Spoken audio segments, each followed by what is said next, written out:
Good evening. Call to order the meeting of the General Township Zoning Commission. Today is November the 8th, 2021. Time is 7 o'clock. Mr. Schaefer? Roll call, Mr. Welty. Here. Mr. Welch. Here. Mr. Leff. Here. I'll note that everyone else is absent this evening. First order of business is the review of the minutes.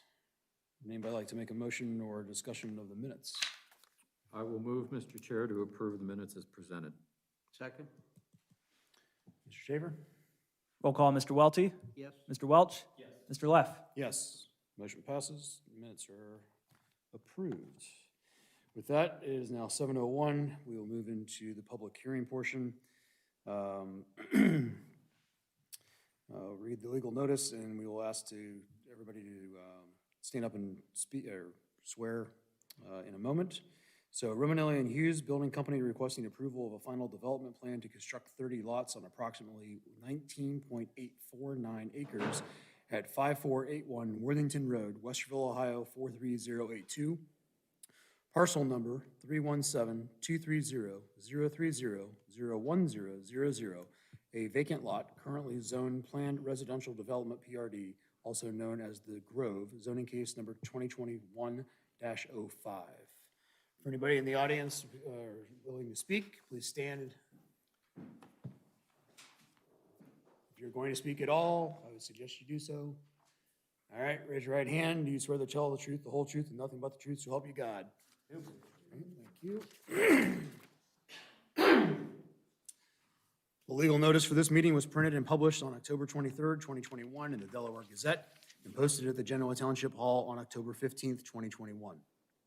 An attempt to mail notice of this hearing to property owners within 500 feet of the subject property was also made.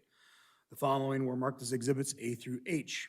A, legal notice. B, the affidavit advertisement. C, the sign-in sheet. D, the application and plans originally received on September 23rd, 2021. E, the traffic study dated August 20th, 2020 and approved by Delaware County on September 21st, 2020. Exhibit F, staff technical review dated November 1st, 2021 for the November 8th meeting. G, the staff memo dated November 1st, 2021 for the November 8th meeting. And H, all public comments received between September 23rd, 2021 and November 8th of 2021. With that, Mr. Schaefer. Thank you, Chairman Leff. I'll be going through my memorandum now here to review the developments, so I'm just going to dive right in. This application, as you noted, proposes developing approximately 19.849 acres, which translates to approximately 17.266 acres after the right-of-way dedication located at 5041 Worthington Road and within the planned residential district into 30-unit single-family condominiums, or dwellings, I should say, on lots. The plan is relatively consistent with the rezoning and preliminary development plans approved by the Township Board of Trustees on December 28th, 2020 last year. That was ZC case number 2020-04. Regarding existing conditions on the site, the tract is situated at the southeast corner of Big Walnut Road and Worthington Road, immediately north of the Homestead at Highland Lakes plan, west of the villas at Walnut Grove, and east of the Nook at Highland Lakes. The tract currently contains a significant amount of now vacant farm field, mature wooded areas around the eastern, southern, and western borders, with the most dense area being along Worthington Road and the area adjacent to Homestead at Highland Lakes. A stream to the northeast of the site of the former home, which is now on a separate parcel. If you recall, it used to be all one parcel, but they've since split that off because that was a different zoning designation.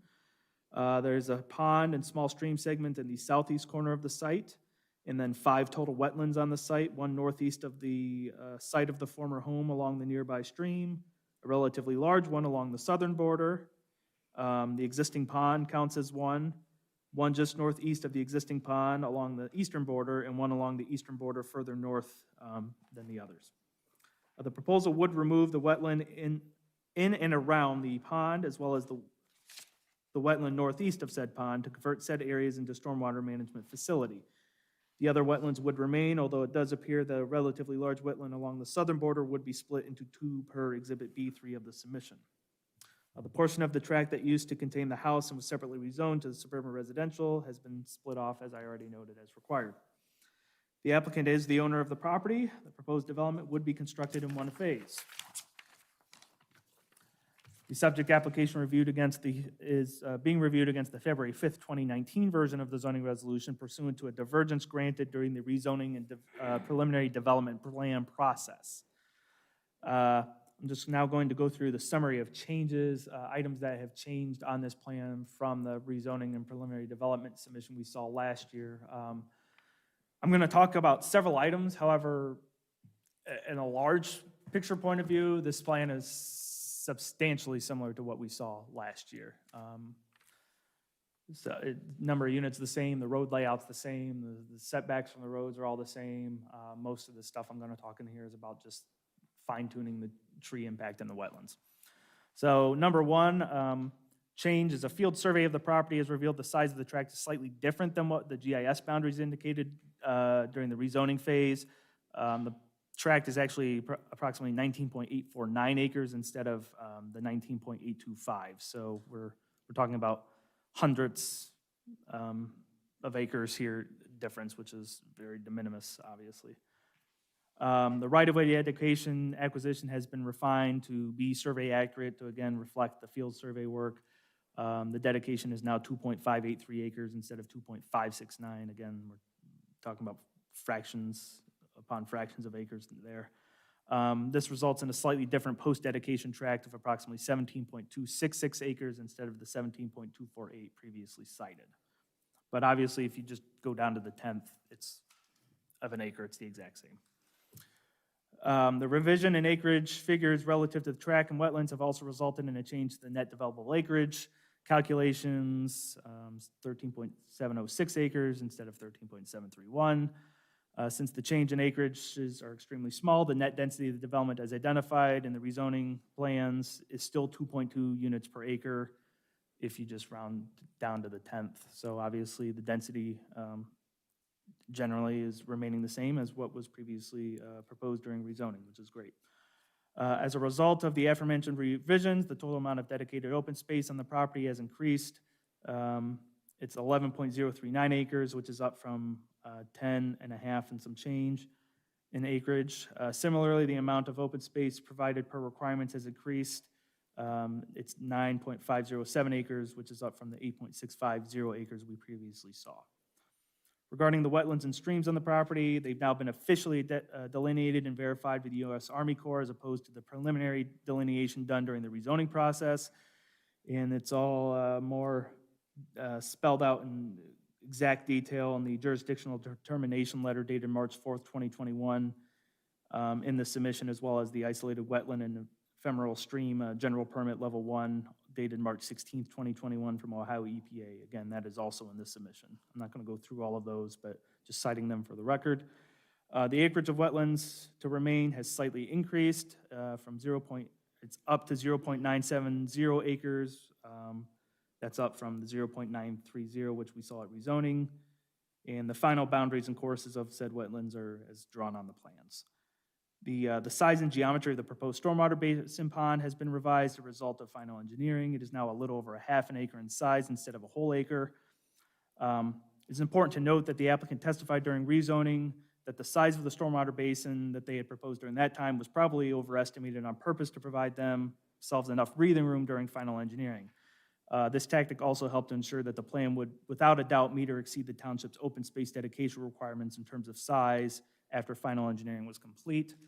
And also, I should note the stormwater pond sizing was ultimately dictated by the requirements of the county engineer's office and is subject to their final approval. So I just didn't want people to think, oh, well, the pond's gotten smaller, they're getting away with something. No, they generally, as the tactic during rezoning is, since they don't know how big it's going to be, they overestimate it to make sure they're not going to accidentally get to county engineering and realize they undershot and mess all of their density and open space numbers up. So they always overestimate and then scale it back once they finally go through that engineering review with the county.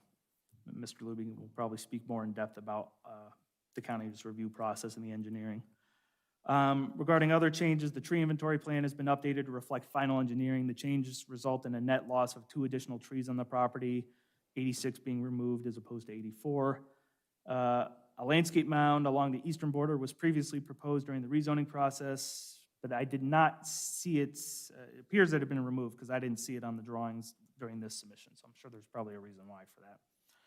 I'll let Mr. Luby expand upon that. Regarding the table here, I'm not going to belabor the point going through all of it because a lot of it's data I've already cited. You can just see the density numbers remain the same and are compliant with the code. They've already got a divergence for the open space perimeter setbacks from Worthington Road and Big Walnut Road. So there's no really need to rehash that. The open space perimeter buffer setbacks are there. I did note that they need to just identify in the plans that the setbacks, the 20-foot required setbacks from primary conservation areas and stormwaters basins need to be shown on the plans. I think they're probably compliant because I know Mr. Luby is well aware of those setbacks needing to be provided. We just need to see the actual measurement on the plan just to make sure everything is where it needs to be. The number of access points into the plan remains 1 off of Big Walnut Road. You are already noted during the exhibit list that the traffic study for this project was done last year during the rezoning plans and approved by the county. Front yard setbacks, they're going to be 25 feet from the garage portion of the home and 30 feet from the non-garage portion of the home. Both are measured from back of curb, which is a private street in this instance. So in other words, the garage is permitted to essentially encroach 5 feet into the 30-foot setback. That's another way to say it. Minimum side yard setbacks, they're proposing 7.5 feet to the lot line, which will establish a 15-foot setback between dwellings. And the minimum rear yard setback is going to be 20 feet. The limited common element area is approximately 0.165 acres in size, which translates to about 60 feet by 100 wide by 120 feet long in terms of the buildable area. And they've agreed to comply with the township's building height requirements and minimum square footage requirements, which is good. So moving on to some more specifics regarding utilities. The letters for utility availability were provided during rezoning. Everything was fine. We didn't get another copy of those letters with this submission. Staff is asking for those just as a matter of record to keep everything together. Since the rezoning record is technically independent of this record, we just want those copies to be in with this submission as well. So there's no loopholes. Access and traffic. I've already talked about the access point. I already talked about the traffic memo. Per the traffic study from last year, a traffic signal with turn lanes was installed a few years ago at the Big Walnut Worthington Road intersection. Additional improvements to Worthington Road were most recently constructed by the developer of the Nooka Island Lakes to the west, across from Worthington Road.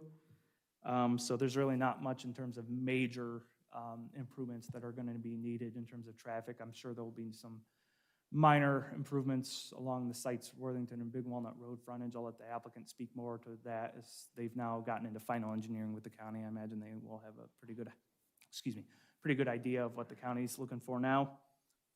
An emergency access drive is not required for this plan as the number of proposed units does not trigger the requirement. I will ask for a typical street design detail in the plan submission, knowing that I'm sure it's going to be fine because the county's going to make them build it to public standard even though it's a private street. And the fire marshal has looked at these drawings and has had the opportunity to review them, and I know he didn't have any concerns either, so I'm pretty confident in the street design at this point. As you can see, the street network itself is circuitous in nature. There's no cul-de-sacs, dead ends, or common access driveways being proposed. All streets within the development would be private, approximately 28 feet wide, and parking would be permitted on one side of the street, and then each unit will also have 4 parking spots of their own, 2 in the driveway, and then obviously 2 in the garage. A small standalone parking lot consisting of 4 spaces is proposed in the sort of northwest quadrant of the track to serve the mail kiosk that's going to be provided for the development. As you can see, the entire development is surrounded by open space per our code requirements, and that open space will be owned and maintained by the association for this plan. I've already talked about the tree inventory, so I don't need to go more in depth on that. The application indicates that perimeter screening requirements will be adhered to via additional plantings, retention of existing mature woody vegetation. A couple notes on that front.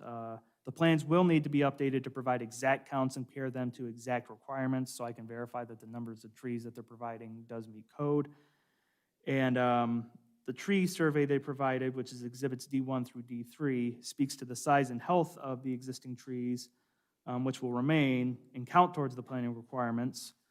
Approximately 63, give or take, of the 909 trees being preserved rated as being poor or dead. All others were identified as being good or in fair condition. So what I'm essentially getting at there is with them taking credit towards the landscaping requirement with the existing trees, we just need to hash out a little bit that the amount of trees that they're taking credit for that are existing, and then what they're proposing new, when it all adds up together, that they meet the code requirements. So I know Mr. Luby's probably prepared to talk about that. I also need to know the species, types, heights, and caliper information for any of the new proposed plantings to make sure they meet code. In terms of the other landscaping designs, there will be a 6-foot wide landscape strip provided between the street and sidewalk in front of the units as required by code. The only street trees they're providing are going to be along, I think, the little entrance driveway stub. And if you recall during rezoning, I had sort of recommended that so it would match the plan to the east. But the interior of the plan itself in front of the homes, they won't have street trees. And that's not required by code. So the applicant is free to opt not to put those in. As you can see on the drawing, a pavilion and fire pit ring have been proposed in the southwestern vicinity of the plan between units 13 and 14, so that's going to be their community gathering area. Design details and information pertaining to the proposed 3-rail fence near the plan's entrance on Big Walnut Road needs to be provided to verify compliance with applicable standards of Section 2002. Stormwater and drainage, which I'm sure is going to be an important factor of discussion tonight. As noted, the stormwater pond is in the southeast corner, and it's going to tie into and drain via an existing storm line at the northern border of the Homestead at Highland Lakes neighborhood to the south. This line ultimately leads to an existing stormwater basin located within the Villas at Walnut Grove development. As I noted during rezoning on numerous occasions, staff was made aware by various residents of the Villas at Walnut Grove that they have significant concerns about drainage and stormwater due to existing problems with erosion and flooding within their neighborhood. I've already noted those drainage issues would ultimately have to be looked at by the county engineer's office. During the rezone, I had contacted the county engineer's office, and the feedback I had gotten at that point was the plan will obviously have to meet the county's design standards, and they're going to work as hard as they can to make sure the adjacent properties are not negatively impacted by the development. The scope of required improvements will not include any stabilization or erosion control on adjacent properties. At least that was the information the county engineer provided to me at rezone. I understand the applicant has had extensive conversations with both neighboring plans since the rezoning process, as well as with the county engineer, and I think he's going to be able, Mr. Luby tonight's going to be able to speak to a lot of the stormwater and the drainage concerns and what their plans are to make sure it gets taken care of. Some of it which may even involve off-site stuff that's not included in this submission because it's not really a township matter or a zoning matter, but I do believe he's going to speak to some of those issues this evening. That said, we would like a little bit more information, at least put on the record somehow, so we at least know and are informed what the plan is going to be to take care of those issues, even if they're not something that's ultimately on site or going to fall under township zoning authority. So that way we obviously can communicate it to anyone who has questions on what ultimately the intentions are here. Moving on, regarding pedestrian connectivity, there's a 4-foot concrete sidewalk provided in front of each proposed unit on each side of the street, but it's not going to be constructed along sections of the street where it lies adjacent to vacant open space areas. So you can see, I believe, sort of once you get past the mail kiosks to the north and you wrap that around, there's no sidewalk until you get back to the main entrance drive there. Obviously, there's no homes there. There's really nothing really to see or do over in that area. So it was agreed to during the rezoning that that was going to be an acceptable layout and still provide the pedestrian circulation that the plan was going to need. The applicant is not proposing any pedestrian routes along Worthington Road or Big Walnut Road, instead of opting to provide a 15-foot wide easement to allow for future construction, as is permitted by the zoning resolution. The applicant has included a condition in the development text that said easements will be recorded prior to issuance of a zoning permit for any building within the plan. A draft of the final plat containing the easement has already been provided to my office for review, and I basically told them as soon as, if should this be approved, then I can start moving forward with review of that final plat and that easement. So they very much seem like they're going to follow through with that commitment. regarding signage and the entrance feature for the plan. There are 2 signs proposed for the development in the form of plaques being mounted to masonry columns flanking each side of the Big Walnut Road entrance. Each sign will be set back 10 or more feet from the right-of-way, would be no more than 23 square feet in size, and would measure approximately 6 foot 10 inches in height. And that's, I think, height from the ground. Well, no, they are vertical letters, so they actually, I think, will be pretty substantially tall. Signage bonuses permitted by the resolution are being utilized. There's a 5% increase due to the fact that the tract is located along a road with a posted speed limit above 35 miles per hour, and a 10% increase because the width of Big Walnut Road right-of-way exceeds 100 feet. I am asking for 2 things regarding those bonuses. Number 1, that exact mathematical calculations be provided so I can verify the accuracy that the bonuses that they're claiming that they get for the square footage and all those other items are mathematically correct. I have no reason to think they aren't. I just need to, quote unquote, see the work. And then 2, exhibits proving the site qualifies for the bonuses need to be provided. Again, I have no reason to think that this site doesn't qualify. I just want to have it documented for the record that they did provide proof that it qualified. A couple of miscellaneous items before I jump into divergences. Lighting on the site would be limited to the proposed entrance feature and coach lights in front of each unit per the rezoning plans. However, I don't have a full lighting plan yet to understand the photometric impact, so that's something I'm asking for. Architectural design criteria is spelled out in the proposed development text and is exhibited in L1 of the submission. A note stating that enforcement of the architectural design criteria and standards will be the responsibility of the Developments Association and is included with the development text.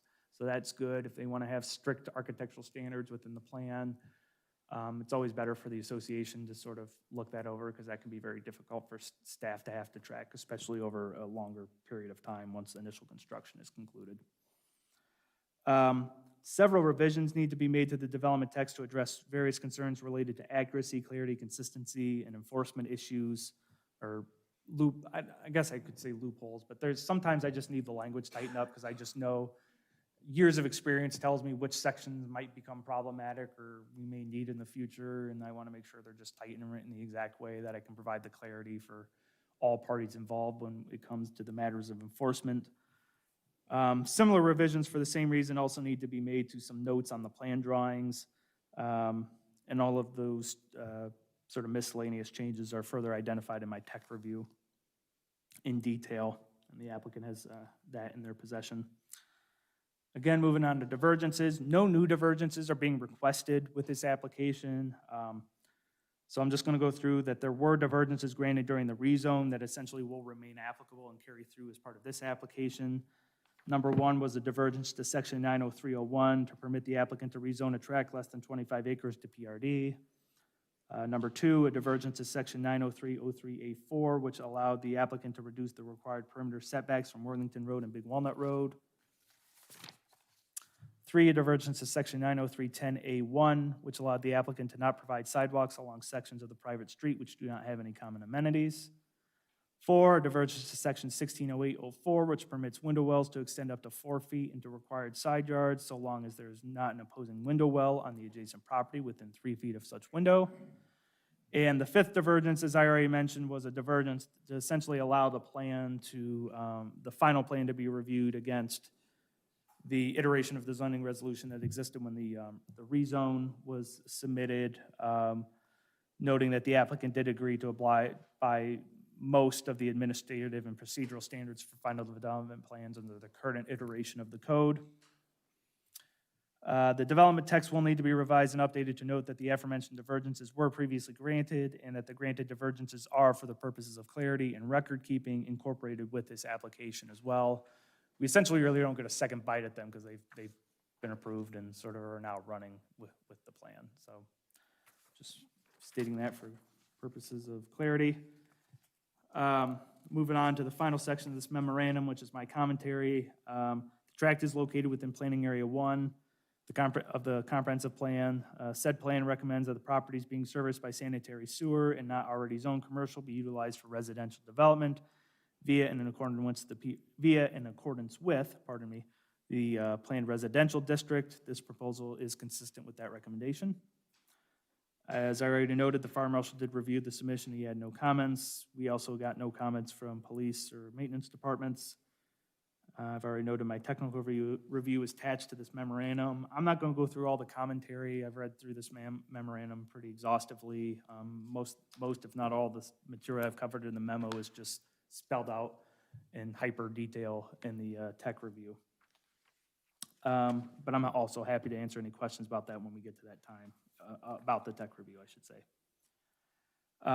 Staff suggests the following in addition to those comments found in the tech review. Again, these are just recommendations. They're not zoning requirements. If the township and applicant agree to any of them or variation thereof, they need to be documented in the approval motion and or incorporated with the submitted materials by the applicant. Number one, and these are basically both carryovers from the rezone review. As I noted, there's a cluster mailbox being proposed on the plan immediately north of Unit 16, being serviced by some amenities. I am suggesting the applicant may want to consider additional amenities adjacent to the mailbox for the safety and comfort of residents, such as a bench and a street pedestrian light. They are already providing, like I said, the sidewalk, a handicap van accessible space, a trash receptacle. So there's some amenities there. It's not totally void of anything, just a couple more suggestions for them to take into consideration. And the second suggestion is additional landscaping in the vicinity of units 5 and 6, which are adjacent to the stormwater basin. If the basins, and a lot of that's going to be dependent on exactly what their intent of the design of the basin is. If it's going to be more utilitarian in nature, maybe screen it a little bit more from view from the units, so it's sort of hidden back there out of sight.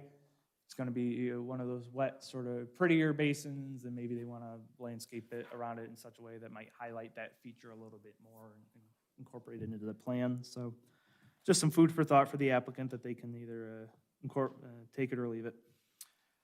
Should the application be approved, the applicant will be required to obtain engineering approval from Delaware County, plat any lots with the county as may be necessary, and obtain appropriate permits prior to constructing any units. So that concludes staff's memorandum. Like I said, I'm not going to go through all 30-something comments of the tech review because a lot of it would be redundant, but I am more than happy to answer any questions about any specific item in it. So with that, Mr. Chairman, I will turn it back over to you. Thank you, Mr. Schaefer. At this point, we'll turn it over to the applicant. Please state your name and address prior to talking. Thank you. Good evening, everybody. My name is Joe Luby. I'm with EMH&T. Also with me is Jim Olin from Romanelli & Hughes, representing the applicant. And, you know, as always, Joe's done a really thorough job. And in a way, it does make my life a little bit easier to just respond to his comments and kind of keep focus on those items, which is what we have done for tonight. So, I don't know, I think the best thing to do is to kind of divide this up into a couple of little categories. So I trust you guys had a chance to look at the final development plan booklet that was submitted.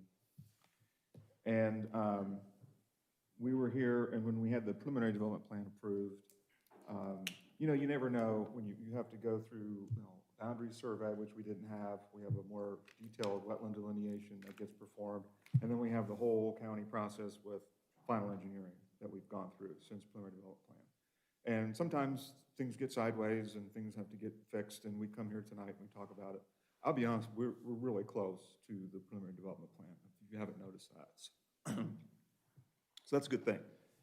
I did put together, the first page, a summary of changes. So you can see right up front what is different in this final development plan versus what you saw in the preliminary development plan. And you know, a lot of the stuff Joe just went over. I'm not going to go over everything in here, but you can see a pretty good summary. The point is that it's minor.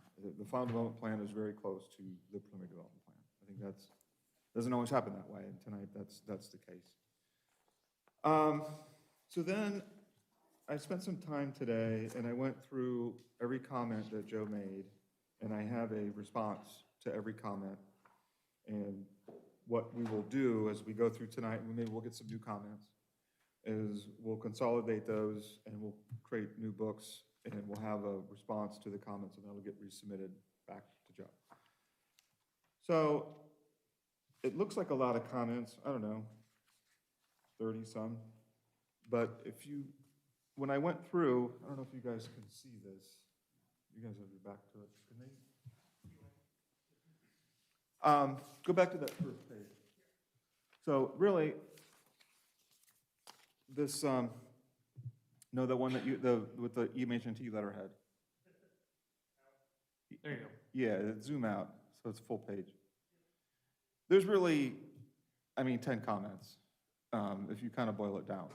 So I have provided some visuals, and we can talk about each one of these, and then we can decide if we want to go into more detail with all of the comments, but I think these 10 are probably going to get us there, and we could start here.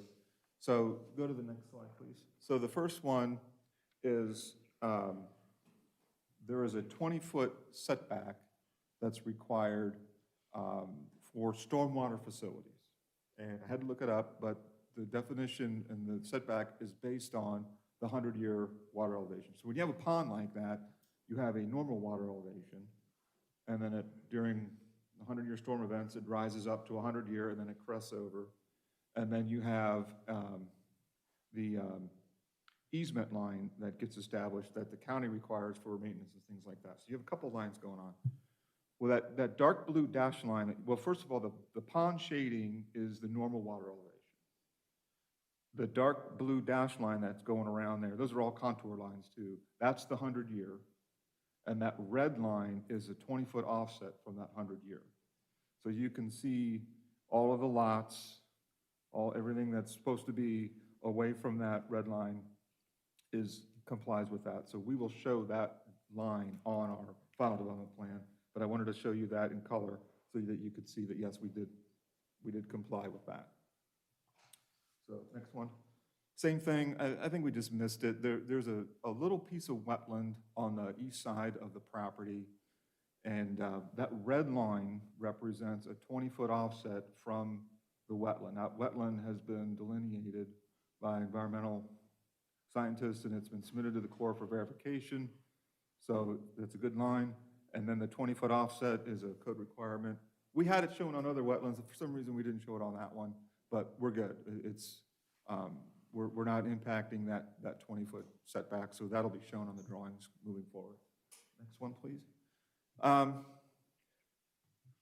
Joe had requested more information on the preliminary development plan. We stated that we're not doing street lights in this neighborhood. We just don't like the look of a traditional street light and the amount of light that it throws. In lieu of that, we like to do the coach light, which, and the way the product is, and you get enough ambient light off of the house and off of the coach light, and it just casts a nice low light on the street. We like that location where the sidewalk meets the driveway, and it's on a small pole, and it's more of a home scale, more of a residential scale. And Joe was asking for more information. So Jim sent that to me, I don't know, Friday or Monday or today, that that's a fixture that they're going to use for this project, and I got, all the spec information that you guys could ever want with that. But it's going to be real attractive, obviously, and it's a fairly low light level. Electric or gas? What's that? They're all electric? Yeah. Electric, okay. Yeah. So Joe's asking for a lighting plan, which we can do, but to me, the lighting plan is significant when you have street lights, and you're really concerned about light pollution. You're concerned about the light spilling into adjacent property owners and how it impacts. We really don't have that. We have this coach light, and then the design we came up with for the column has an LED beam that runs vertical with the lettering, and it shoots sideways. The bottom picture is a little deceiving because the program picked up the lights, which obviously are just headlights. But if you go to the next slide, we've got specs on that as well. It's kind of if you're familiar with the LED lights now, but it's like almost like tape, and it clips into a metal channel, and then it'll shoot the light sideways. So we can provide all this lighting information. We can do it in note form, and Joe, if you want these spec sheets, we can provide those. But I guess I'll ask if you still really want a photometric study that shows the whole subdivision with the foot candles and the light and the whole thing, or are we okay not to have that? I don't think that's necessary, since again, you're not doing the streetlights. I just need to know, I think essentially, we just need some assurance to know that the lighting coming off these piers primarily is not gonna be overly bright to the road. I'm not really as concerned about the coach lights. We historically have not asked people to do photometrics for every single coach light in front of every single home. I think we just really need to know what the intensity of these are, so I don't need maybe a whole plan. Maybe, if, you know, sometimes they can do those little specs with just sort of like, here's the pier and here's the lighting. Maybe we just do a typical. Yeah, We could that's, do a typical, and then we could do something similar for that column, and then you could see what. I mean, what you does- need to see, and I don't it's- want to speak for the commission, but I mean, I'd be happy with that. The spec sheet on the coach light, don't they have a lighting spread on it? Yeah, they have them If in the that one, catalog. yeah, if you just throw that in with it, I think that Yeah, would be sufficient. yeah, lighting spread, that's Yeah. exactly, yeah. Honestly, we would have to get a lighting expert, and they would run it through their program, and then Right. they would do this. No, huge but this, drawing. the cut sheet should have That's good it enough. on there. I think Yeah. that's, Yeah, usually it's just those little squares that say, Oh, okay, it'll show within the 5 spread. feet, this is what it is, Yeah. and it's Yep. just a typical. and I since don't, you're only gonna have coach lights, I think, That I sounds speak for good. myself in saying I No, think I, that's sufficient. I think there needs to be something in the plan. just Yeah. That cut sheet source would be sufficient for. my yeah, I'm not looking purposes. for like a photometric with like the foot candle measurements, you know, every few feet. 'Cause You're not we know doing that's- parking lot lights. Yeah, so correct. We don't have to worry about that, okay. Okay, that sounds good. Okay. I like that. Okay, next one.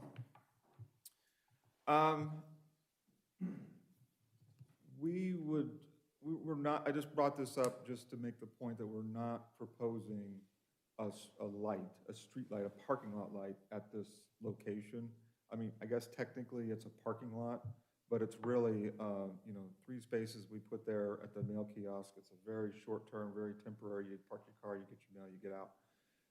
I guess technically it qualifies as a parking lot, but it's really not. It's private streets, and it's just, I mean, I think sometimes we don't even stripe them. It's just a pull-off.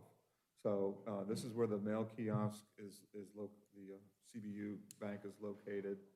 I just want to confirm that that's okay, that So there's no light in there at all? we're not proposing a light at this time. What about a pipe bollard? What's that? What, like a little bollard light? Well, one of the challenges is you gotta get power to it. I mean, we could do a solar, the solar stuff's really good now. If you just want something, little accent light maybe, or just something to get you a little bit of comfort feeling, getting your mail at I was 5:30. gonna say, after the clock's turned back, Yeah. and you're trying to get your mail tonight at 5:30, Right. you might need a little light. Jim Olin with Romanelli Hughes, 148 West Rock Road, Westerville.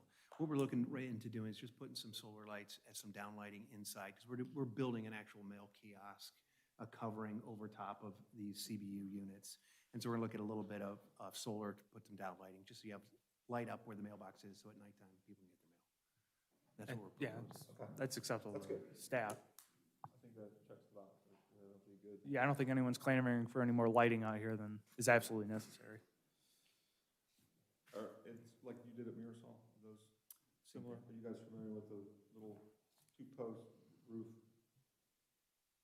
structure over the mill at Mirasol? It looks good. It really does. I know what he's talking about. I have not seen that one specifically. Okay, so we'll add that to the final development plan edit. Joe had requested a little deeper dive into the buffer. And I went ahead and put this little chart together, and what it shows you.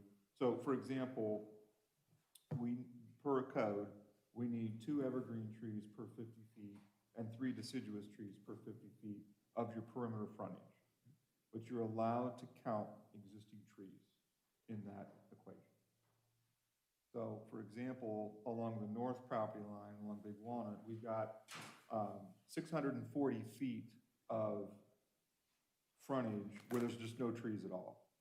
And then as you get further west, you get closer to the intersection, there's that really thick grove of trees. There's about 150 feet of those. So what I did, the math is to take 640 feet and then do 2 evergreens per 50, 3 deciduous per 50, and you end up with 26 evergreens and 39 deciduous trees. And that's what's shown on the drawings, and that's where those quantities came from. Likewise, along the west property line, along Worthington Road, quite a bit of that frontage is that dense existing trees that run off the intersection, head south. So out of 650 feet of linear frontage, we've got 400 feet of that dense woods. And then there's another, that 250 feet that remains. Well, there's actually quite a few trees in that frontage as well. So we don't have any trees proposed where the dense woods is. If you take that 250 feet where we need trees, it works out to 10 evergreens and 15 deciduous trees, but there's 133 trees there per our survey, so we're covered. You guys understand where I'm going with this?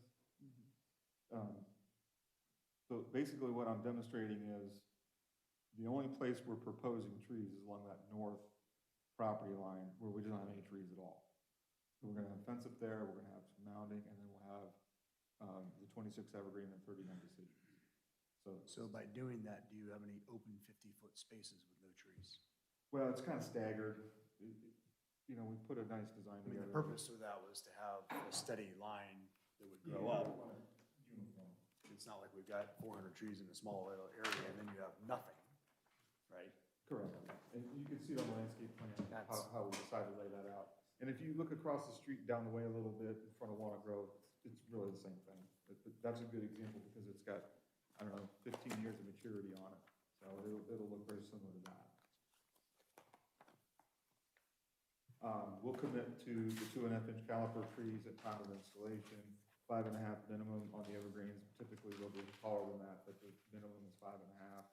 And then we'll go ahead and add the genus and species for the trees. We'll go ahead and put that on the landscape plan.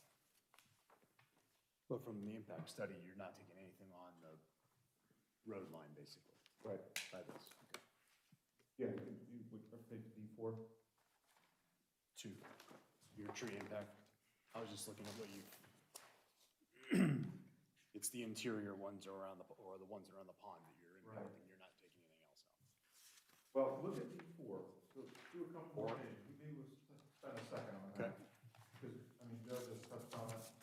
And, well, I'll tell you, you wouldn't think, but the tree situation is some of the most difficult things to predict when you're coming in with preliminary. We don't know where utilities are going. We don't know, some of the issues we ran in with the offsite drainage. So yeah, if you look at this drawing, I know it's kind of a mess, but we tried to illustrate basically what ended up happening. And really, it's not because we're great designers or anything, but we ended up, I think, impacting 2 more trees or 2 less trees than we had originally thought. And the way that worked out, it was sort of a plus-minus thing. So there were trees that we thought we were going to save that we didn't, and trees that we thought we were going to impact, or that we were going to save and we didn't. And you can see all the numbers on here and how the whole thing shakes out. At the end of the day, it ended up, I have to go back and look at the summary. So 2 more trees are removed than indicated on the preliminary development plan. So it was 84 versus 86, so it worked out pretty good. And most of the impacts, if you're looking on that D4, are in that southeast corner where we had to really get into those trees because of this offsite drainage issue that we're going to talk about. And that's not something we anticipated in the preliminary, but we had to do it in order to appease the neighbors and the county engineer requirements. And we did a little bit better up in the northwest corner, so that's kind of where that, in general, where that plus minus. The blue ones are ones that we said we were going to impact, and we did impact. So hopefully that's clear. Yes. Okay. So let's talk about that. Go to page 9 of that memo. Next page. And it really looks kind of grainy. I mean, can you zoom in on that at all? I brought some reductions here. So just to give you an update, we have been, for the last 3 or 4 months, we've been going through the county engineer process. And to date, I just checked with the civil guys this morning. We do have signed sanitary plans, and we do have signed water line plans from Delco. We're in our third submittal for Delaware County Engineering Office regarding site, which is your street and your storm. And we're really close to having signed plans for final engineering. They got through it quick. There's a couple little things holding it up, but I anticipate we'll probably have them signed, I don't know, in the next 10 days or so. So what this sheet is showing you is a result of that process. Can you scroll down just a little bit? So that's the pond, right?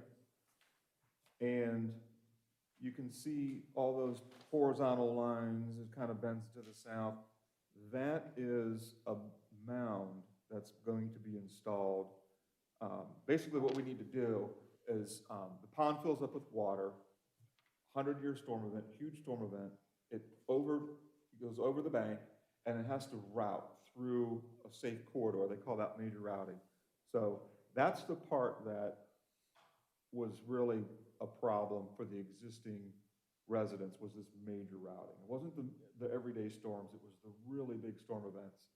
And because maybe some of the grading wasn't done perfectly when everything was developed, that major routing wasn't going where it was supposed to be going, and a lot of it was heading down through the streets, which is fine. We do that all the time, but that wasn't the plan, and that wasn't what was desired.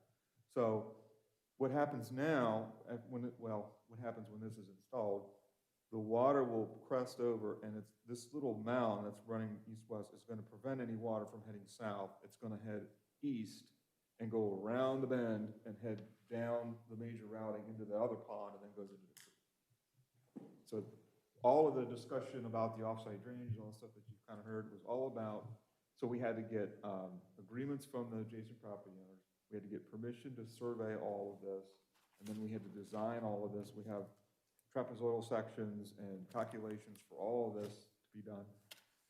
And that's one corner. If you scroll down a little bit further, so you can see the water, that little mound there, yeah, right where that hand is. So the water will be on the right side of that. And keep scrolling down. That's one page, page 10. And then the other page, so you see where those two thick pointers are, right to the left, right there. So that's the blow up of the other page. Yeah. Take the mic, Jim. So here's what happens. The water comes out here, and it goes like this, and these big fat lines, it goes all the way down, and heads out into the pond where it's supposed to go. And these are right here. That's the corridor that it takes. So we had to survey all of that, we had to get agreements with the residents, and we had to figure all that stuff out. And that's where it stands today, and it's, like I said, it's very close to getting approved. I think we're there. Is that, once it comes around your mound, does it go into a storm sewer, or does it go down the street? No, we're talking about the major route. So when you get a storm event that's so large, basically your storm system shuts down. And the water you don't want water going into people's basement windows. You don't want it ponding and flooding people out. It has to route. And that's the science and the art of civil engineering, is that major routing.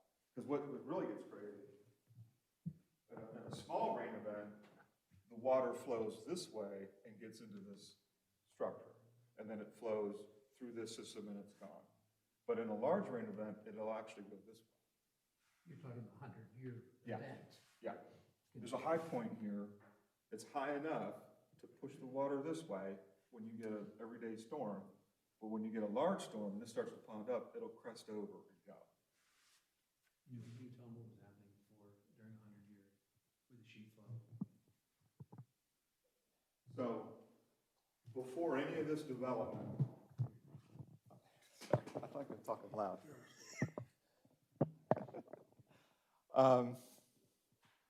Before any of this occurred, you have this entire property is basically flowing this direction. But after this development, that water is going to get routed into this pond, and then it's going to get released and follow this course like we're talking about. So we're doing two things. We're routing it around, but we're also cutting it off from what the current situation is today.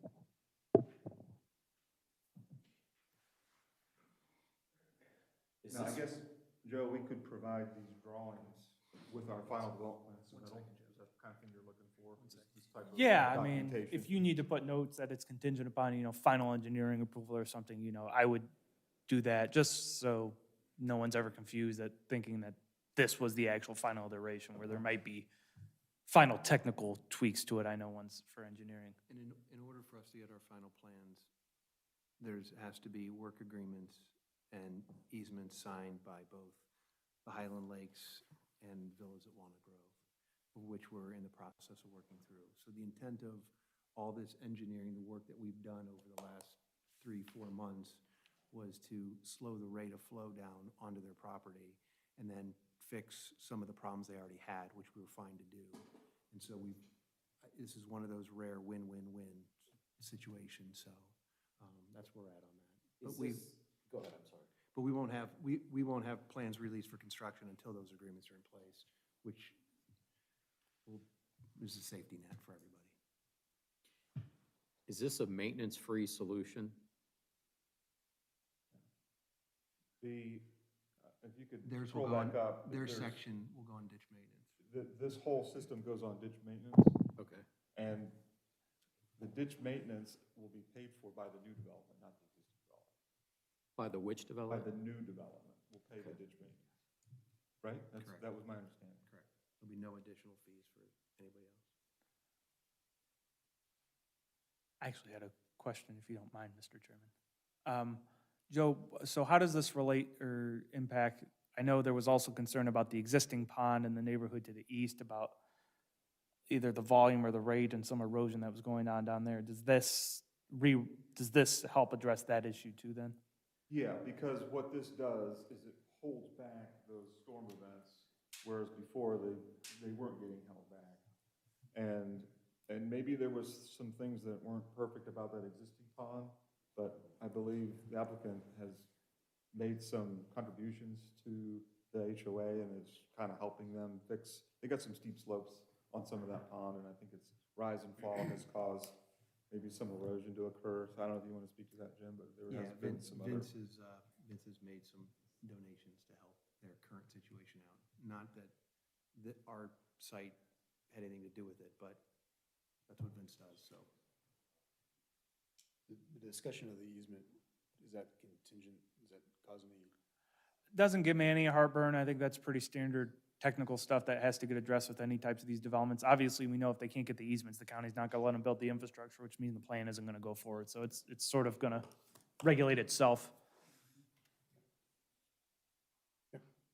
I will tell you, the county has made us go above and beyond what we would normally do for offsite drainage. And there's pressure from the residents, pressure from the township, and I mean, that's what the county does. So it did cause some delays and some additional cost, I will tell you that, but that's where we are and that's what we had to do. Good. Okay, if you go to the next slide, this comes up every project. And we screw it up sometimes, and the people on the receiving end don't quite get it, but we have 27 foot of pavement from the face of curb to face of curb. And we've got some labels on the plans that say 27-foot pavement.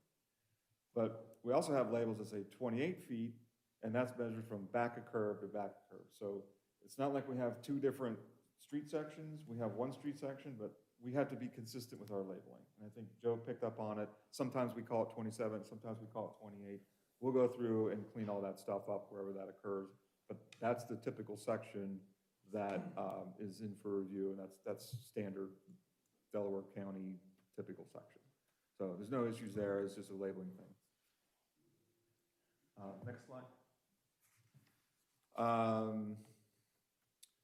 This is the fence that's going to go along the frontage, and Genoa Township has a maximum fence height of, I think, 36, right? If you're within the 20-foot setback from the right-of-way. We will be, so we're gonna include this on the final development plan. It's a pretty typical 3-rail fence.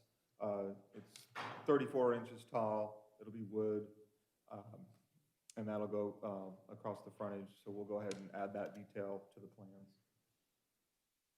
Next slide. Can you zoom out a little bit? So I put this little drawing together to try to provide some evidence. So what we have for our little sign, based on that top line is straight from your code, typical PRD sign, you have a base restriction which allows 2 total signs, 6-foot maximum height, 20 square feet per side, 10 feet from right of way. Well, in this particular situation, we meet 2 of the sign bonus criteria. One is that the right of way that we're adjacent to is larger than 100 feet. What happened to the drawing? All right, well, go back up. It looks good on here. Oh, anyway, and then if the speed limit is in excess of 35. So that's the street viewer. Our site is to the right, and it's posted 45. So we're over 35. That's my evidence. Which matches what staff expected. And then, That's essentially what I was looking for. Go back. I'm sorry it got chopped off. I don't know what must have happened when I don't know, PDF his conversion. PDF version is different than mine, but you could see the 110 or the 111 and the 122. That is where the Big Walnut Road. That's the roadway plans from the county, and you know we have right away in excess of 100 feet, in more than 100 feet. So based on those 2 things, we can get the 15% sign bonus for a couple of things. So if you scroll back up, what that means, we're just going to have the one sign. The maximum sign height now goes to 6.9, which is 15% of the 6, and the height, this area of the sign got bumped up 15% to 23 square feet. 10 feet right away is the same, and the amount of signs is the same. Sound good? And the total square footage of signage that you want is what? The total square footage of the sign, if you go up a couple to my sign, I believe it was 23. There you go. the area of the sign is like 6 square feet. It's really small. But the height is what we really wanted. We wanted to be able to capture a little more height out of that column, just so it would look right. So really the bonus applies to the height, not to the square footage, because we're so far under on the square footage. As long as the square footage gets there, he's under the height requirement. Right, but it's the entire area of the letters that they take up, not the individual letters by themselves in this case. Or am I remembering the sign? No, you're correct. We would draw a box You just draw a around the box around general it. letters itself. So if you drew a box around it, you're still underneath your bonus, Oh, right? yeah, we're Yeah, way okay. under. It's like a foot wide, So 6 just feet make sure tall. it's, just make sure it's detailed in the, Yep. okay.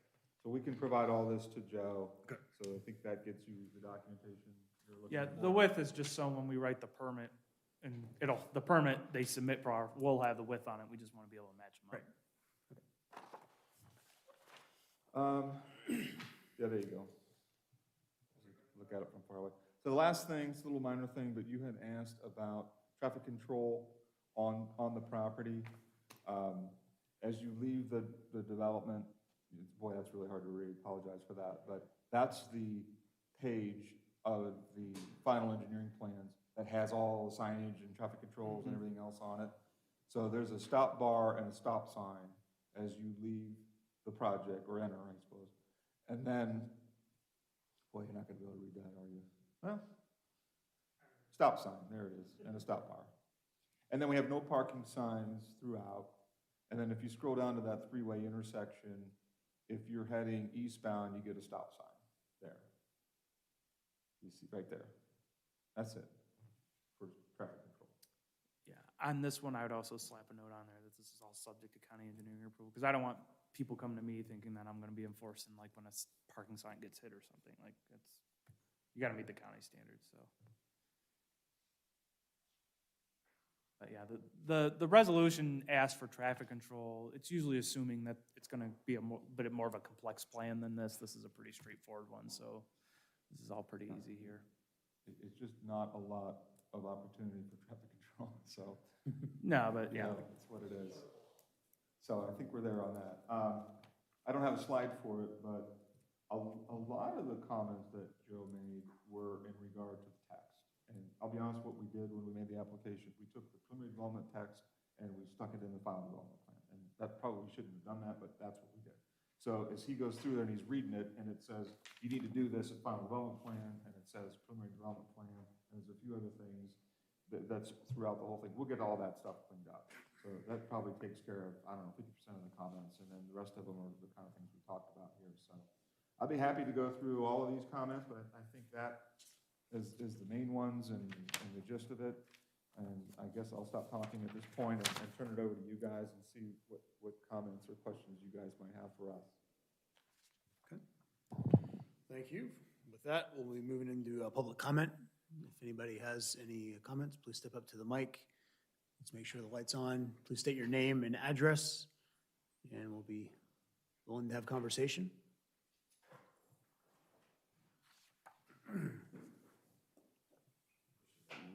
You're good. As long as it's green, you're good. My name's Eric Roderman. I live at 6479 Big Walnut Road. I've lived there since 2007. Prior to that, I lived at my dad's house over here in Vinmar. I have some concerns about safety. I guess I was a little bit asleep at the switch and didn't really realize that this was this far along in planning. And, I'm now looking at a potential development that has a road that is essentially pointed at my neighbor's property and mine. And over the years, I've seen a lot of serious incidents on that road because I lived previous to the renovation, or however you want to put it, of the road. It was substantially different, and there were fatalities in front of our house. So my concern is that I really like the way it is now. It's a lot safer. My concern is that there's a lot of speeding on that road, but it doesn't cause accidents. You see, maybe 15% above the speed limit, maybe 20, especially when people are, I guess that's westbound. Is that west? Eastbound. They leave they leave the intersection, or basically where the road widens on the other side of Worthington, and it's just wide open all the way. And so seeing that situation, it's concerning. The other concern, aside from safety, is sort of, I don't know if you can pull this thing up over here. I guess it's still partially a safety issue. So, I can see. I'm sorry. So if you look in the upper right-hand corner of the lot, you'll see the excessively large driveway right there. That's our shared driveway with my neighbor Kathy over here. And,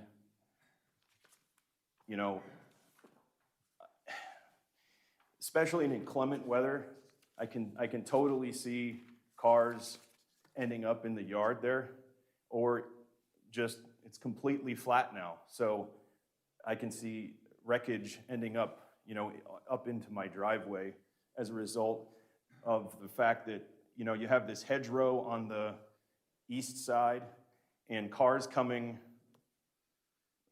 westbound are going to have a slightly obstructed view. At least in the beginning, I could see some severe accidents. So I don't want to be too long here. There's some other concerns.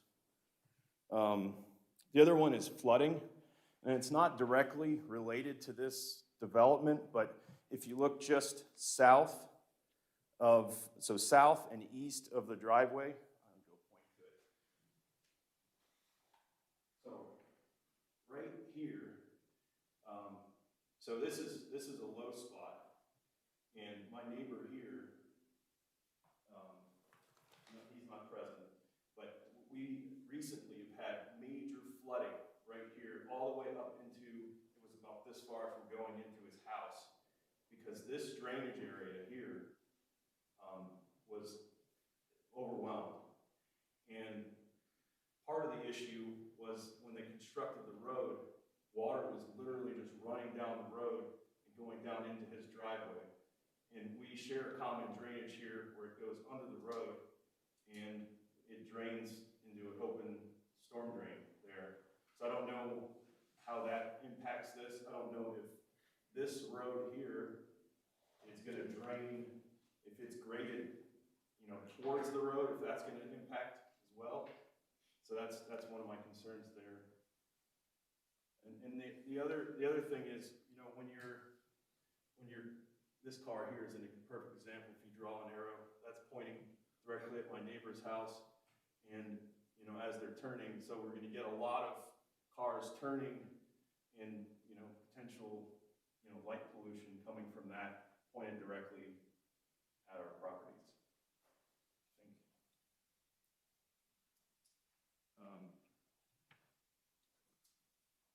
And I guess one of my biggest concern is when it's all done, is somebody gonna hear our concerns? Because like I said, I don't know, I had talked to my neighbor about the flooding situation. He hasn't really pressed it too hard, but it's concerning to me as well because my septic system isn't that, drains in that area. Like, so when it gets flooded, my backyard gets flooded as well, or to the side. So it floods the whole thing out. And like I said, I don't know if this drainage over here impacts that or how that all works out. Those are my primary concerns. Can I ask you a question real quick? Yes, sir. So have you called Delaware County and talked to them about the drainage issue? Well, it's predominantly on my neighbor's side, and I'm not sure. I'll have to ask him again. Well, especially since you said it was south of the road, and that whole road was put in with storm sewers, I believe. I would think so. So if it's flooding, if it's collecting there, you might want to call them and. It actually flooded into the subdivision. I can't think of what it's called. I guess that's. The condos there? Yeah, that entire area. So if you right here. So water was not draining in here, and it was flooding like this area there. It was completely underwater here. So. Mr. Chairman, I've made a note, I'll reach out to county engineer and the township maintenance team too, since Big Walnut Road's a township road, and I'll see if they're aware of anything or see if they can take a look at it. Okay, and just direct this question to you though, but everything in that site drains to the pond. It would not drain back out to the road. Is that? That's correct. Okay. So for your question earlier, you were talking about the road, everything on that, in their perimeter goes to their drainage pond in the bottom right-hand corner. Including the road surface. In the road, yep. So Okay. everything comes back, so it's collected and it's brought back, Okay, okay? okay, So just so you know that. okay, I understand, From there. I understand. Go ahead. I did have one question, though, based on what you raised, the trees on the eastern border, are they outside of the right-of-way or the line of sight so that, okay, And we had to do site distance exhibits that were submitted and approved by the county. Okay. Yeah, exactly.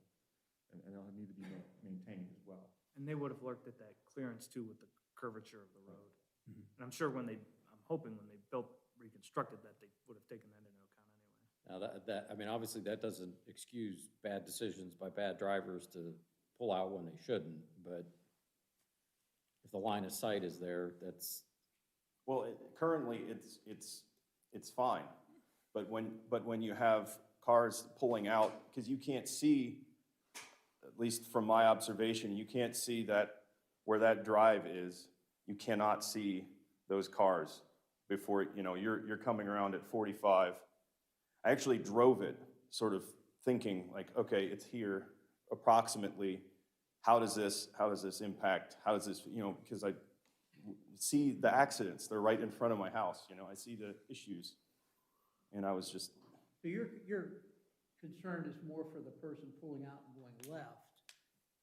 well, my concern is that there is really no obstruction for if there is an accident, it ends up in, potentially ends up in my driveway, in our shared driveway, or the yard, or, as we're mowing the yard over there, because there's not much.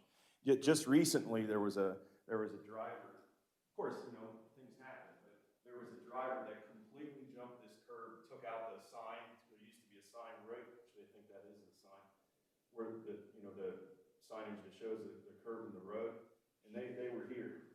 So, again, I just think that the issue is the curb is better, it's definitely better, but the distance between the curb and the opening of that is concerning to me. Just based on the pattern of the way that the traffic flows. That's fine now, but.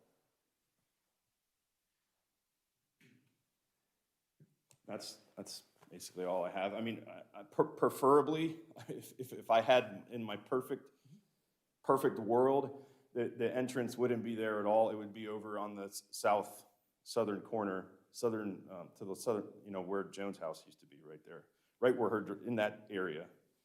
But it seems like you guys are pretty far along. That's not, with all the wetlands there and everything, that it's not even an option. From what I remember, we had a lot of conversations about access road back in the preliminary. I remember hearing some stuff about it in the past. Okay. Thank you. Thank you, Eric.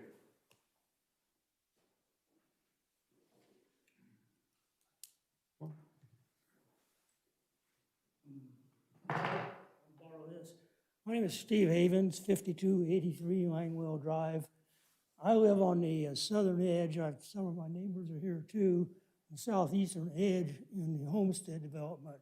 And I just wanted to make sure I understand what's going to happen on the drainage here. As I understood what you were saying, in a normal rain, this area here is going to drain this way to the east.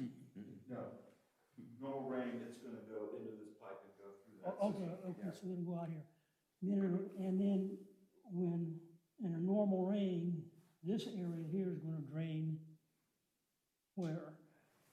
This is, where's that gonna drain? Into that same, it goes where it was originally designed to go. It goes into here, right? We're just taking, you're gonna have this rain, it's gonna continue here, but all of this is getting captured. So it's gonna stop a lot. So this is gonna drain down this way? But In a normal rain? all of this water that comes through here, it's very flat too, by the way. So, Yeah. that's why it was wetland. It kind of sits in here in the normal rain. That's why there's wetlands there, and that's why all those trees are there. But eventually it gets into this system, and it flows through the system, it gets into the creek, and heads on. So it hits the drain here, the storm drain at the intersection of Cross Curve and the alley. Okay, then Frankly, that has nothing to do with us. That is an existing. it's there, it's what it is, and nothing really changes there. Nothing changes. Okay, and then on a really heavy rain, then everything will come this Everything goes into this pond, pond, and then it'll spill out of the bank, and then. and it'll hit down. Okay, so this is gonna be the bank here. There's not gonna be another bank or anything put up here. This is where it's supposed to go. It just doesn't work. This doesn't work. So we're gonna fix it. Okay. And then what we're doing is we're gonna take all this, and all this water is gonna get collected here, released at a slower rate, and then into the system. So Okay. the things that we're doing. It's all gonna go right here. Where it's heading now, which is I'm gonna slow it down, put it in a slower Okay, rate, yeah. fix it. Well, in real heavy rain, we've had water flooding up into our yard, okay. Going down the road.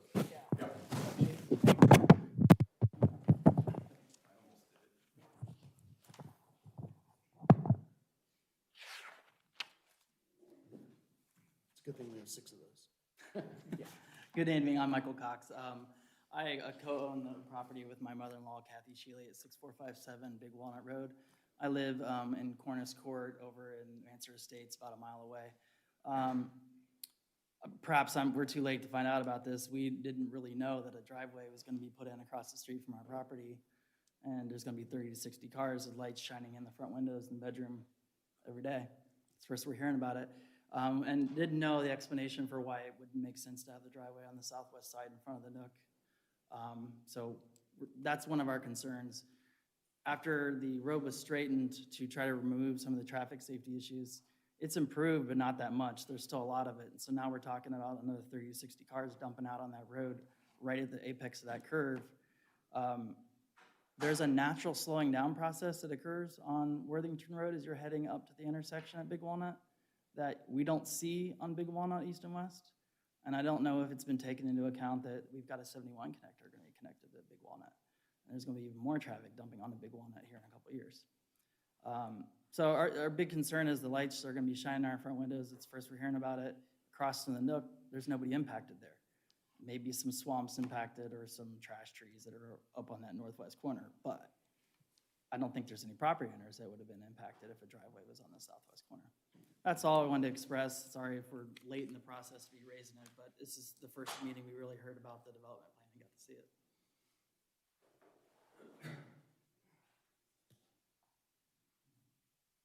Anybody else? I'll just say, I'm Kathy Shealy. I live at 6457 Big Walnut.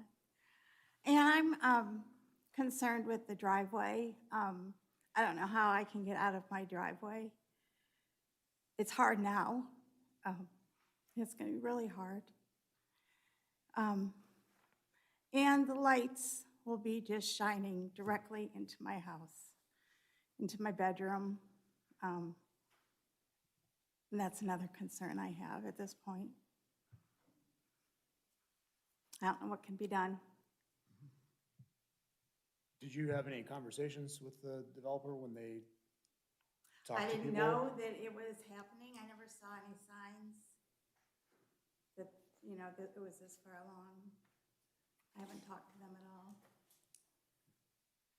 But people fly down that road. I mean, trucks are really big. It's dangerous.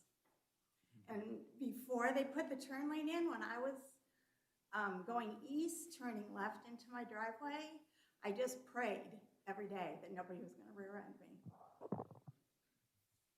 Because it's that bad. Thank you, Kathy. I would encourage you to have a conversation with the developer, And that's, Mr. Olin. okay. Can't hurt. At least voice your concerns. When did we do preliminary? About a year ago. About a year ago, right? Yeah, I think the board approved it at the end of December, so you probably saw it maybe late summer, very early fall. And I know we did a walkabout too, because I went there. Yeah, we did walk Yep, out. There was and a we lot did the of- walkabout. If I remember, there were conversations, I thought, back then. All of the previous meetings for this were virtual because it was during COVID times. Yeah, so then maybe that's. So there why wasn't we're- any in-person meetings. It was all virtual meetings. Those were all virtual a lot of those were virtual meetings, so it probably explains why we're all a little foggy on some of them. We did send letters, we posted signs on the property, but they were all virtual meetings, so it's kind of, I think there's probably something lost in the getting to the meetings.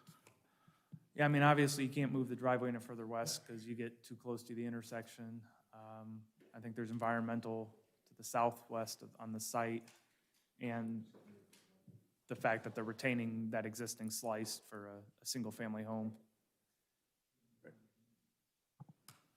I'll be happy to meet with neighbors and take a look at it. I mean, one of the things that we have to do is we have to actually show where that road is coming out and what impact it has right now. I just don't know what that is until it's staked, but I'll be happy to meet with neighbors.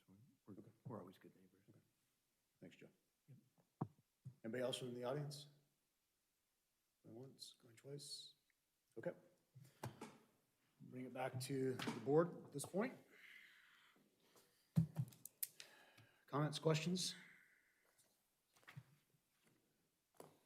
I counted 10 or 11 different kind of open-ended, I mean, some of them that have been addressed by Mr. Luby as we went through this. I mean, I know we've kicked other projects for a month because there were a litany of open-ended issues, and I guess I'm kind of at that point where Well, think he already said earlier that we were Yeah. gonna come back, right? I mean, this is, I'd rather not, but oh, you'd rather not.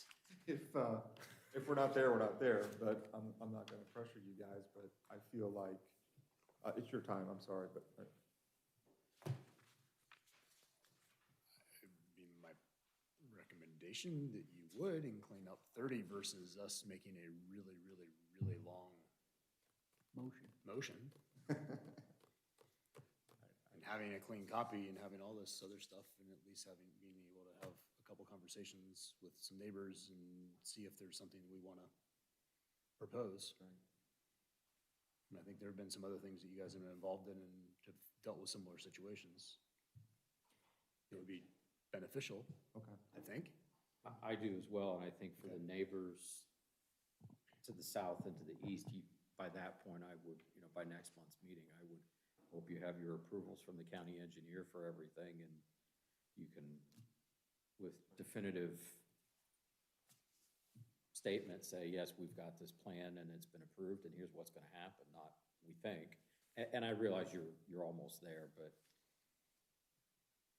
And it really seems like you've gone the extra mile in Yes. terms of the drainage, Yes. without a doubt on that, compared to the last time you were here, we talked about it.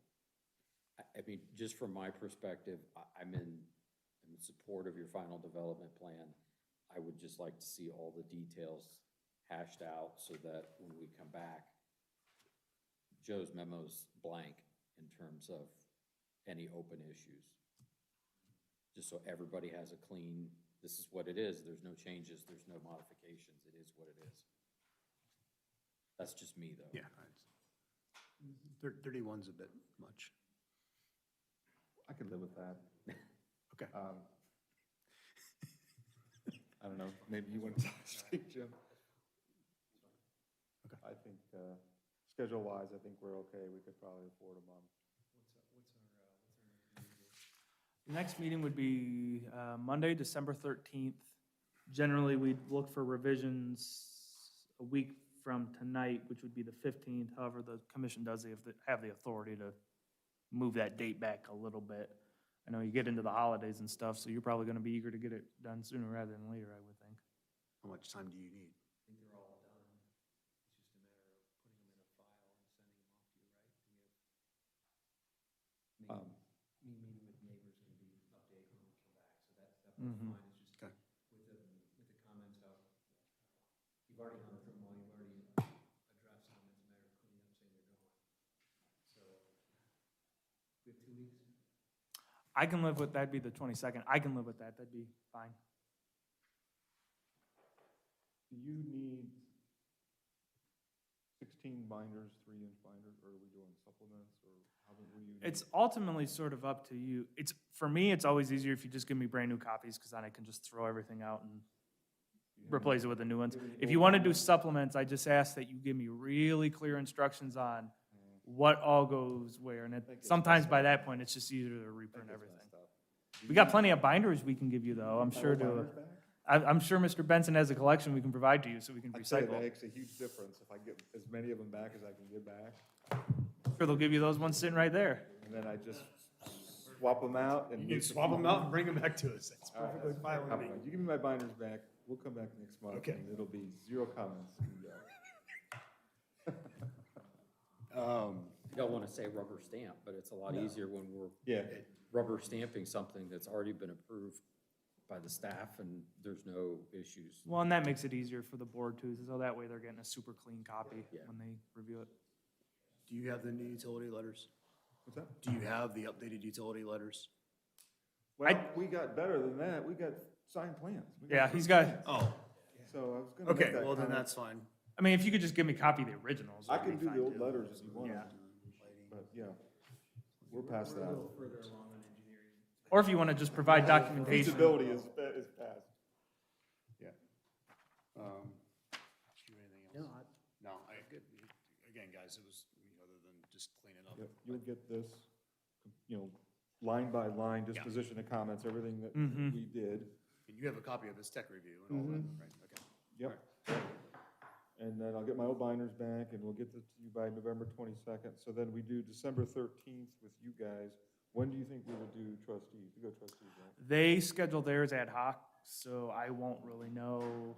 Because if the commission makes a decision on the 13th, I have to get with the chair of the trustees to see when they can get it onto an agenda to acknowledge the recommendation and schedule the public hearing. It gets a little difficult because the board will have no more regular meetings by that point, so they'd have to call a special meeting, and then you get into the holidays, and then there's gonna be a change on the board come January, so we'll figure it out, though. We always do. Even if I have to have a special daytime meeting for 5 minutes, we'll get it done. My guess is you may not be in front of the board, though, until possibly early January, maybe late December if the calendar's really friendly and schedules work out, but it might push into early January just because of availability. Your new board member is already familiar with this project, though, Yeah, so you got that going for you. so Okay. there's no learning curve there. No, it's just, it really usually comes down to just a matter of when can I get all three Yeah. board members together in the same room? Do I have to officially request a table? Is that what we're doing? Continuance. A continuation? I think as long as we've documented that you're comfortable doing that. Yeah, let's do that. Okay. I mean, I'll work to try to get things run as smooth as possible, because I don't want it hanging around any more longer than Yep. anyone either. Bills by 11:22. Mr. Chair, I will move to continue the public hearing for the subject final development plan application known as The Grove, ZC case number 2021-05, until December 13th at 7 PM in the Genoa Township Meeting Hall. Additional or revised materials will be due to the Genoa Township Development and Zoning Department by November 22nd at 4 PM. Second. Mr. Schaefer? Roll call, Mr. Welty. Yes. Mr. Welch. Yes. Mr. Leff. Yes. Motion passes. The time is now 8:27. Thank you. Yes.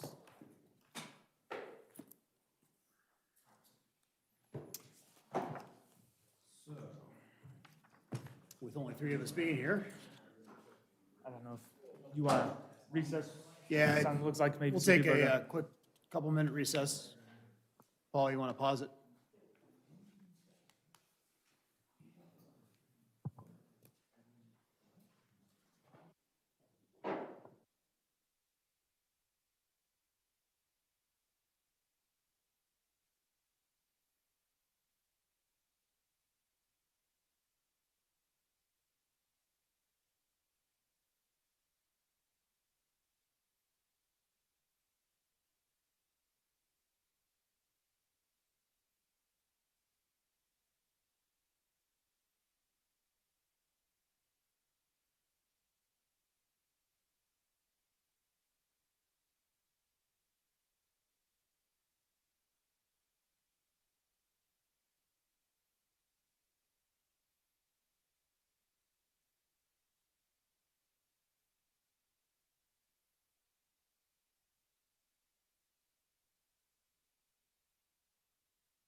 sound like a Baptist church. Raise the roof. Good. All right, time is 8:37, we're back. With that, we'll move down our schedule onto the rules of procedure, but with the three of us here and missing, I don't know that we really want to have a Yeah, there's nothing pressing we have to longer conversation do. there. Do you on that have, one. does anyone have any initial feedback? I guess if there's any other changes you want to see immediately, or do you want to just wait till everyone? I was reading through the conflict of interest section. And just a couple of issues. I don't have a good solution at this point. The first paragraph doesn't bother me. It's the second paragraph. And I'm not saying this just because Mr. Antonetts was, you know, the engineer for the previous project. I say this as an attorney myself that could be here on behalf of an applicant. You know, I should not be sitting at that table representing an applicant and then turning around trying to vote. I mean, I think, my suggestion is it should be shall recuse themselves, not should. I mean, I don't see how you can sit on both sides of the table. That just doesn't. Yeah, I think the only reason I didn't use shall is because the commission doesn't have the authority to actually like enforce it. So that's, I think, just why I backed off on it, because shall is like in zoning regulation, like Yeah, but that's. you must do it and someone has the ability to enforce that, you must do it. But really where it comes through is the ethics commission. I mean, we could put a little qualifier that shall recuse themselves in accordance with the Ohio ethics laws. I mean, I'd be comfortable doing that, because then that way we're sort of saying, we're not implying that I or the commission has the authority to enforce it. We're saying, hey, it's the Ohio ethics laws is what's going to dictate this, and the Ohio ethics commission is who you're going to have to answer to. Yeah, I mean, I guess I don't mind, we can write it like that. We would just all need to understand that from an enforcement standpoint, like, there's nothing we can do. If someone were just to go rogue and not follow it, there's absolutely nothing any of us in this room could do, other than report it to the ethics commission and let the ethics commission deal with it. until we all get sued because, you know, an applicant or whatever, or a resident says you've violated the ethics laws and criminal statutes and blah, blah, blah. So either way. That's why we hope a member doesn't go rogue. Either way, I think it should say shall. I mean, I'm comfortable doing that. I just, again, just saying, we just need to understand In that. agreement with that, that's, shall is fine. The other issue. So was that, I'm sorry, Mr. That was the Welch. second The paragraph. second paragraph, For was there conflict. only, is it both? I think there was more than one should. Are you saying both should be? Correct. Both should be shall? Correct. Okay. The other is the third paragraph on conflict of interest, because it raises the issue of if and when we come to a vote on this overlay, Hoover overlay, Hoover watershed overlay, I think Mr. Moore, because he said he lives in Medallion, if I remember correctly, and I know damn well I live in the overlay district, does that mean I can't vote on it? I don't think so. I mean, I don't want to pretend to be the ethics commission, but I think it sort of falls along the line of just because you shop at Kroger doesn't mean you have a conflict of interest if Kroger were to ever come in here and apply for something. Or just if we were ever to amend the front yard setbacks for rural residential, just because you have a property in the rural residential district doesn't mean you have a conflict of Right. interest. To me, I'm happy to talk to the prosecutor's office about that if you want me to look into it. I think that's fine. That's my initial gut reaction, though, is I don't think I think it's so overarching. It's not that you're uniquely being affected. I don't think it's a conflict of interest because every year I have to sit through the same training for the state of Ohio on ethics training, and You probably know it better than I do. there's no, I don't receive any benefit for voting on any of this in terms of if the overlay, for example, but I don't know. I mean, we can always put just like a default You're clause. not in direct benefit of it, so it doesn't. I think you raise a Shouldn't good be. point, though, because if somebody didn't like what you were doing, they could always accuse you of Right. voting one way or the other because you are within the area. Right. Or I'm, one of the, within 500, let's say it's a neighbor down the street of mine that comes in for a rezoning or whatever, and I'm within the 500-foot radius, should I recuse myself from that? Because, That might be a different scenario.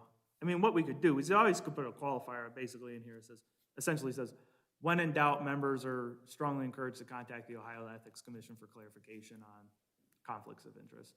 Because that's ultimately, even the prosecutor's office will tell you that. Like, I could go to the prosecutor's office and get their feeling on it, but they're gonna say ultimately, anyone who has a conflict of interest question needs to go to the Ethics Commission. And only they can say, because they're the ones who enforce those laws, yea or nay. I mean, do you want me to put something like that in here? no, I 'Cause mean. I don't have a problem encouraging members to do that. That's what they should be doing anyway. Well, is it the Ethics Commission, or do we ask the prosecutor? Isn't that the- Ultimately, it's the Ethics Commission's gonna have the final say, yea or nay, whether something's okay. The prosecutor's office can give you sort of an idea, but they're gonna ultimately say, if you want an official answer, go to the Ethics Commission. What's that process look like, just from our? I think you just pick it up and pick up the phone and call them. So there's somebody there all the time, it's not like it's a meeting once a month, it's. No, yeah, I think they're a full-time Yeah, office, I believe. they have people on staff that if you call and ask a question, or I think you can even email questions in. I've called and asked them something before, If and they- just cold called them. Yeah, if they can't give you a quick and dirty answer, they'll give you a researched answer if it's something. Yeah, they may not be able to Ordinary. guarantee an answer on the spot, but So you're thinking you want to put a blurb in here about if there is a perceived conflict, we will contact the Ethics Commission for additional rule? I don't think that would hurt. I think we could put something, in it. It's ultimately up to each individual member for you to determine whether or not you have a question and to look into it. I'm happy to assist you with that, but the burden as a public official ultimately falls on the individual. That's why I say the commission can't really do anything. The board, the trustees are the same way. If they've got a, Well, but the Board of Trustees could with respect to us, because we serve at the pleasure of the Board of Trustees. well, if they felt like you misbehaved, yes, they could remove you with cause. But I meant like amongst the board can't even police the other board members in regards to No. But I thought they could ethics. file an ethics complaint. They can, yeah, but they can't the censure a extent. member, or Okay, they can't censure. they can't do anything like that. They can't force a member to not vote on something.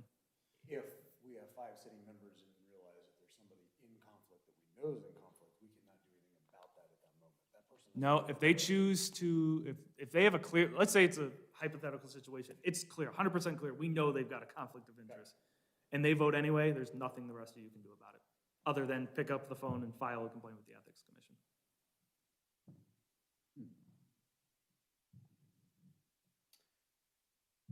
I mean, you can put your concerns on the record, you can tell them directly, I don't think you should be voting on this, but that's why each person, though, is still ultimately responsible for the action they take. Is that state law, or is that by our bylaws? on No, how I think we're that's set up? that's state law. That's state law because we're a non-elected entity, or in general, doesn't matter because we are. I just think that's how the ethics laws work, at least as it pertains to this scenario.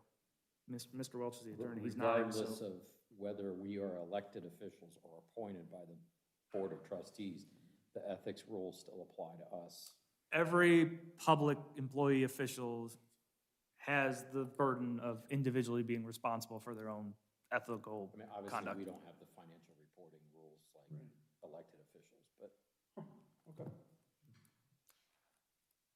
Which ultimately, if I were to make a suggestion to the Board of Trustees, the training by the Ohio Ethics Commission that they do every year is free and online, And usually, I don't think the commission falls under this, but like the trustees and I think the fiscal officer are required to take, or maybe that's public records. There's some training sessions that some public officials are required to do at least every couple of years.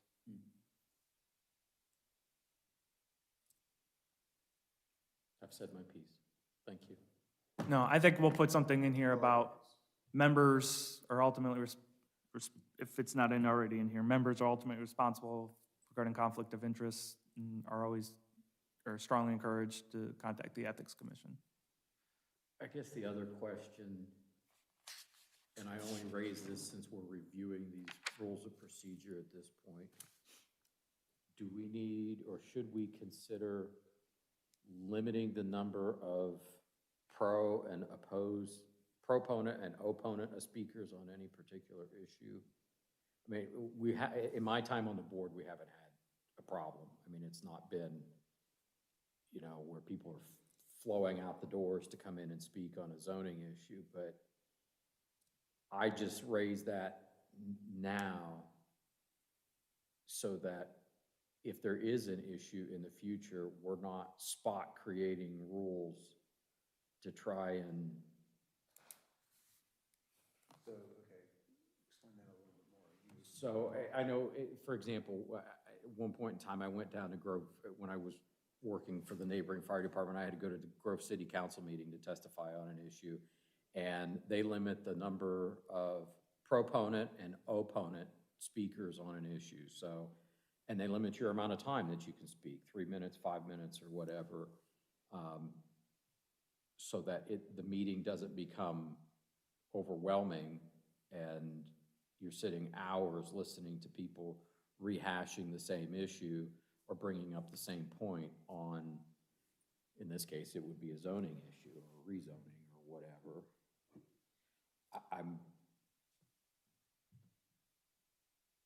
I have mixed emotions about it, but I only raise the issue because we're looking at the rules of procedure at this point, and I figured I'd throw it out there on the table to consider.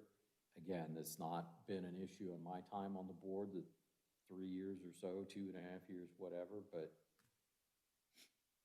I think it'd be cleaner, so to speak, to limit the amount of time we'll receive public comment at the meeting versus number of pros versus cons. Because what are you going to do when I get up and say, I'm not for or against, I just have 17 questions.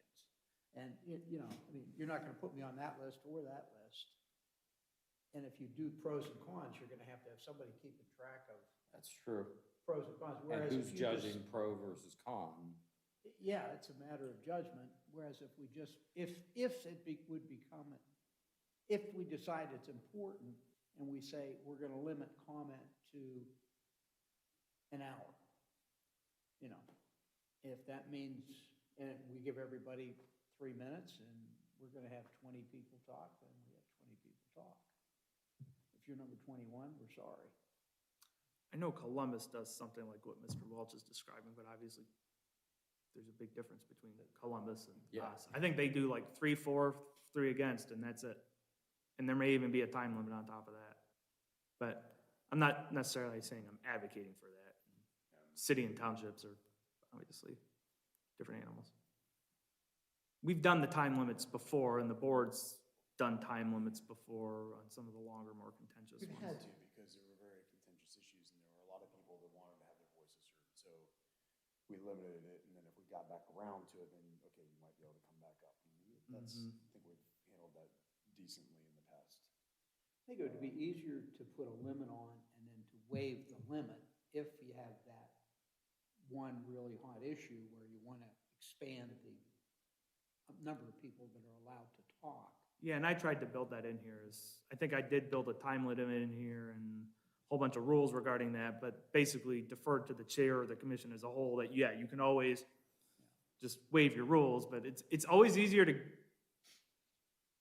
give it up a little bit as opposed to then, like Mr. Welch said, everything's fine until it's not fine, and then try to impose those rules contra to the way you've been doing things. Well, and the other thing too is, and I've noticed this at some of the trustee meetings, you know, some meetings will will enforce the limit, and some we don't enforce the limit. So I think the inconsistency is not a good thing. Yeah, it makes it difficult for really everyone to understand exactly what's going to happen. All right, now I've really said my piece, I'm sorry. Thank you. No, that's okay. This is good. That's why we're just having discussion now, so that's fine. Unless you want to sign a time limit on that, but. No, I think we can, hopefully the next meeting, we've got more people we can have. Yeah, and then obviously you'll have to sort of decide, because Mr. Antonette's obviously the next meeting will be his last meeting, barring any special meetings or something. So you'll have, he theoretically wouldn't be here in January. How do we finalize this? This is just basically we adopt it and it's done, or do we have to do something more? No, you basically just adopt as your rules of procedure. I'll post it to the website. I may even keep copies around during the meetings. I may even start providing you books or put a copy on your desk each meeting for reference purposes, just to refer to. I mean, you have them right now. I just think we need to substantially update them. I've gone to a lot of training, and I think we've learned a lot over the last several years with some of the issues we faced on how to maybe do things a little better than we had been. But in the same vein, there's no rush on this. There's no timeline. There's no deadline. I just brought it up because, like I said, yours are particularly old relative to the BZA's, and there's been a lot of stuff coming up in training I think we could incorporate into this. What's on the next meeting? Right now, you have the Hoover watershed overlay and then the continued hearing for the Grove. I'll let the chair determine what order he ultimately wants to have those in because they're both old business. Did you all get my email about the mailer situation? So the board's given me that direction. So did you all sort of understand why that went down the way it did? That since you don't have the money to expend for that, I had to go to the board to see if they were willing. Okay. And they didn't kick out the idea outright. They just said maybe not right now because they think there's other avenues via social media that we can use, and there might be an opportunity for the newsletter if that item gets kicked over into the January meeting. I just told the board last week, I said, I just don't know what the commission's gonna do on the 13th, so I can't give you a game plan because it's all sort of dependent on what actions the commission does or does not take on the 13th. And I'm not asking you tonight to get into that because we're not in the public hearing setting. So I don't want to talk about the merits of the application itself. Well, and the other thing that I thought about after the meeting was not only is it the 2,000 addresses in the overlay, but technically don't you have to notify everybody within a 500-foot radius? No, not since it's more than 10 parcels, that doesn't come in. That's the revised code wording. I did send a notice to every one of the adjacent municipal township entities. They all got. I sent them all emails because the code wasn't specific as to what it had to be, so I just sent them their zoning. A lot of times it was usually the zoning inspector, or if they had a zoning chair position. But in the email, I usually send it to their administrator or their zoning inspector and said, this email is intended for your zoning chair. Please be advised of this. Let me know if you have any questions. Most of them said thank you, and I haven't heard anything since. And that was, I think, Berkshire, Trenton, Harlem, Plain, Blendon, Westerville.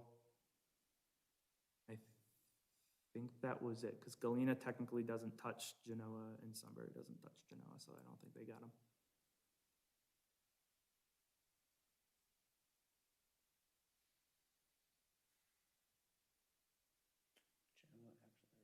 Galena does not touch Genoa. Yeah. Yeah. There's a couple of parcels that are still, But Sliver? nothing that's contiguous to Genoa. It's close, but it doesn't actually touch it. Wow. That's surprising. Didn't realize that. All right. I even checked. I went out on the map, I was like, oh, no, not quite there yet. You zoomed in, figured it out. I'll double check again, but I'm pretty sure there wasn't. Okay. Anything else? No rezoning applications, like I said, came in today. Let me see, when is the deadline for development plans? I'm not really expecting any, well, you never know. There's some couple things kicking around out there. Development plan submission, final development plan or development plan amendment applications aren't due until the 15th. So I won't know for sure what your final December agenda will be until after next week. Nice. What's even open right now Well, you could always have someone who wants to pull down the PID cloud or who wants to amend their development Amend the plan for final- some yeah, reason. Yeah, it's true. So, All right. never say never. With that, our next meeting will be December the 13th in the Township Hall at 7 PM. Do I have a motion to adjourn? So moved, Mr. Chair. Aye. And at 8:57 PM, we are done for the evening. Thank you.